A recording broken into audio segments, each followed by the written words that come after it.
Hi there, my name is Sarah Gobets, and I'm going to be teaching you how to pick a lock. Now, I know that might sound like a talent reserved for cat burglars or something, but it's actually a very useful skill that has helped me out in numerous occasions in my boring, average, day-to-day life. It does give you the chance to play heroes sometimes too, which is kind of cool. For instance, when I was 13, I was able to help save a wedding. Everyone got to this small remote church only to realize that the groundskeeper had totally forgotten to take the padlock off the door. So, thinking back to that incident, I'm going to teach you how to pick a padlock. Now, as you can tell, this is a padlock that looks, it's different than what you can find in a store. It's made for locksmith training purposes. And it has all the same basic parts of a normal padlock. It's just coated in plastic instead of metal so you can see what's happening.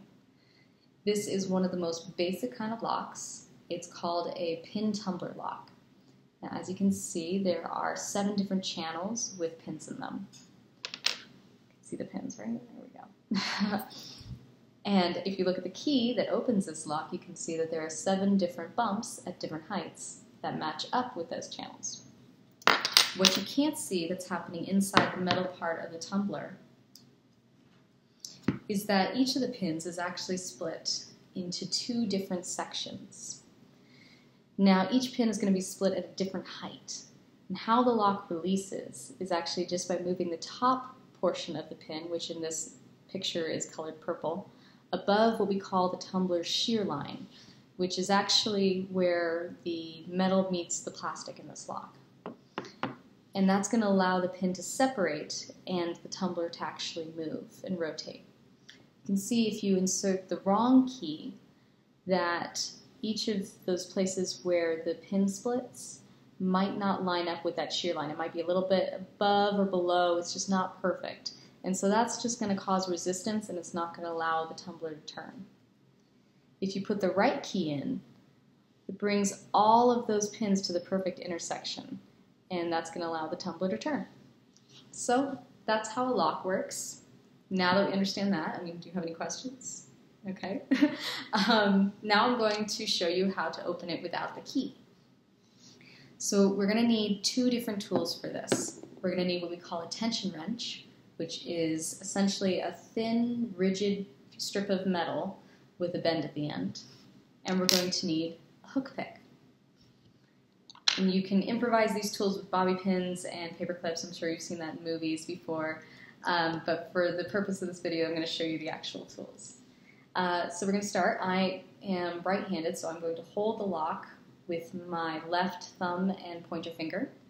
I'm going to take my tension wrench. I'm going to insert the little bent portion down at the very bottom of the lock so that I have room for my other tool.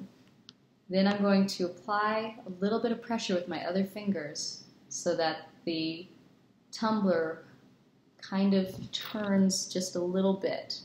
Now this is really important because what's happening is you're going to, as you move through and move each pin to try to get that top portion up into the channel and above the shear line so that the tumbler can turn, you're not going to want it to fall back down as you move on to another pin. The key will hold all of those pins at that same height, so you don't have to worry about that. But when you're picking a lock, it could fall back down. So if you apply a little bit of pressure, it's going to just give it a little edge to catch on so it doesn't fall back down into the channel. So that's what's happening there. So then you're just going to take your hook pick and you're going to manipulate each of these pins so that they move the top section above that shear line, and they disengage. I can just feel that. As you can see, I've already moved it a little bit off center from where it was. It's already releasing. You just move that tension wrench in the same direction with the key. And there you go. So that's how you open a padlock. I'll do it one more time.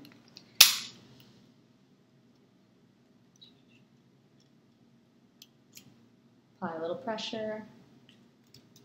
Manipulate the pins. And there you are. So that is how you open a padlock. Now remember, with great power comes great responsibility. Please only use this for good in the world. Thanks for watching. I hope you tune in next week for another episode of Sarah Gobets' Weird Hobbies. Thanks. Bye.